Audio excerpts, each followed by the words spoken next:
Coming up in this Brightline construction update.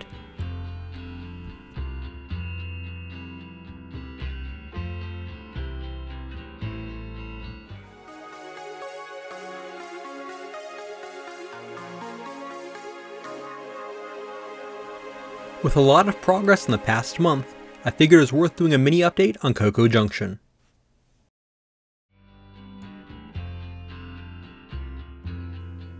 Cocoa Junction is in Cocoa, Florida, and is where Brightline's line to Orlando will join into the existing Florida East Coast Railway mainline.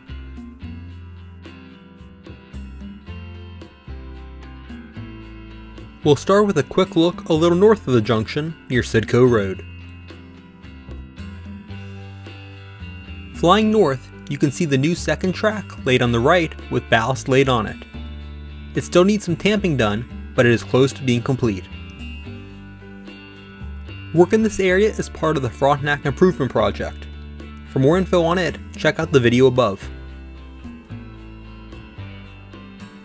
Flying south on the track diverging to the right is part of a small Y that provides the local access to some of the smaller industries at City Point. The other leg of the Y, past Cidco Road, is part of the balloon track that is used by Cemex to unload their unit train of aggregate.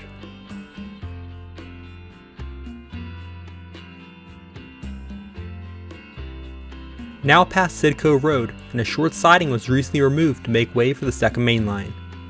The siding will be rebuilt alongside the new mainline track.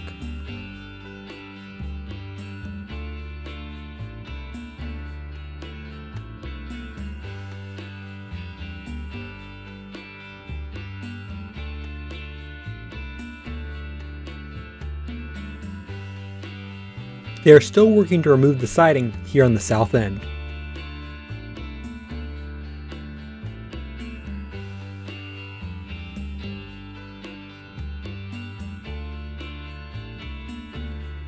South of Beau Geste, a cantilever signal is being staged.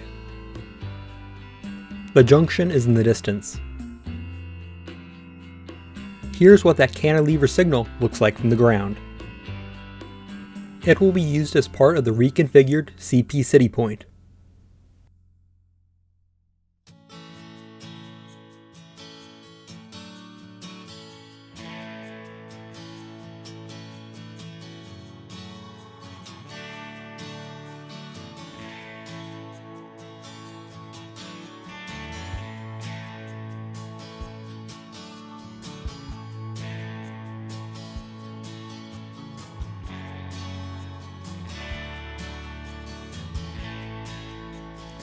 The old siding was dragged over to the right here, so it can be disassembled while work on the new main line continues.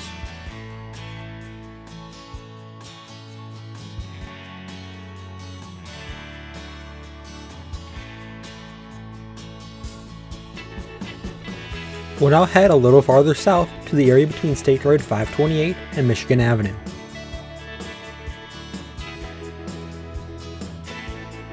It's in this area that crews were actively installing the support pole for the cantilever signal I showed earlier. This area is known as CP City Point and is where the lead for Cemex's City Point balloon track begins. This new cantilever will control part of this control point. The crews around the base were working to level it out and bolt it down to the foundation.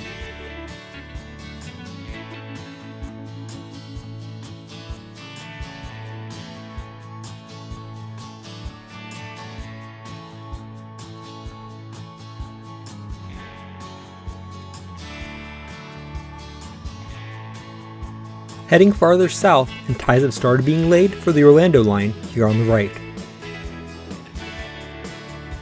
The existing main line was temporarily realigned here to assist with the work at Cocoa Junction.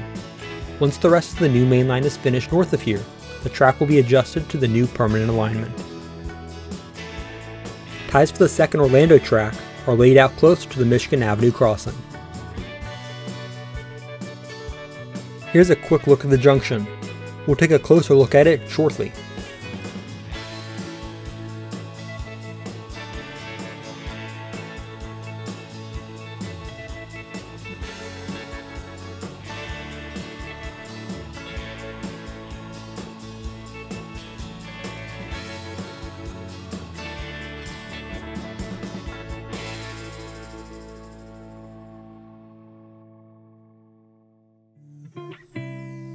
Headed back north, the new main line that has been built has had ballast dropped on it. It has not been tamped or regulated yet. This signal is currently in the way of completing the main line. Once the cantilever signal is in place and in service, this old signal will be able to be removed and track work completed. The area behind the cantilever is the staging area for work in this area.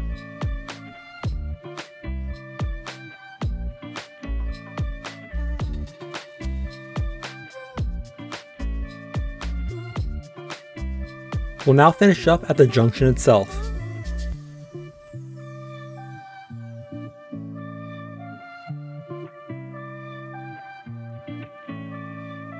Flying north and ties for the first of the 2 tracks headed to Orlando have been laid out. The second track begins here.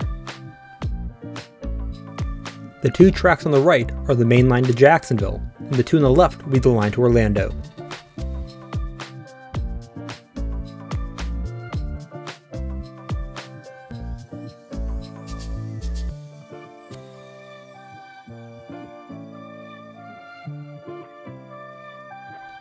All of the turnouts here have now been assembled. Work is now progressing on the layout of the rest of the track around them and beginning to wire in the switch machines and signal equipment.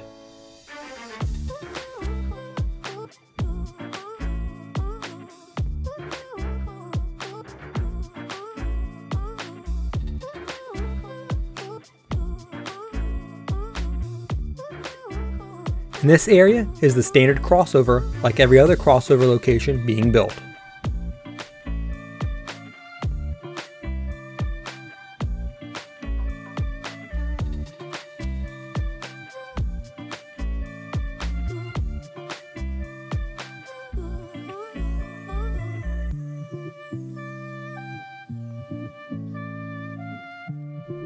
Here's a good high view of the full junction.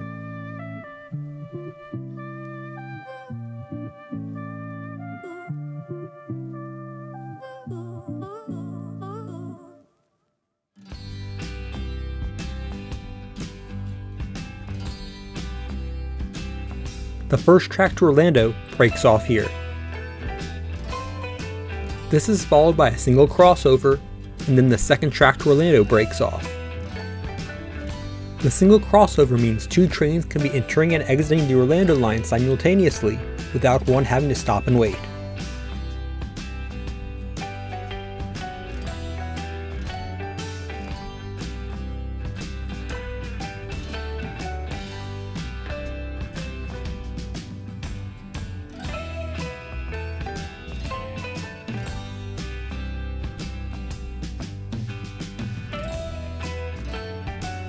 And here's an engineer's eye view through the area.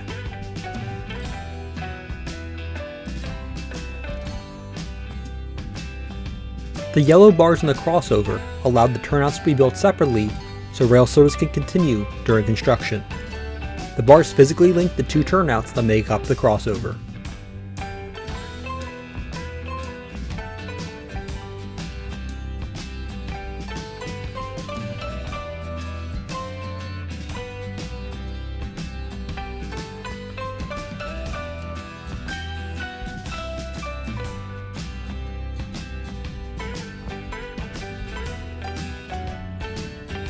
And here's flying back north.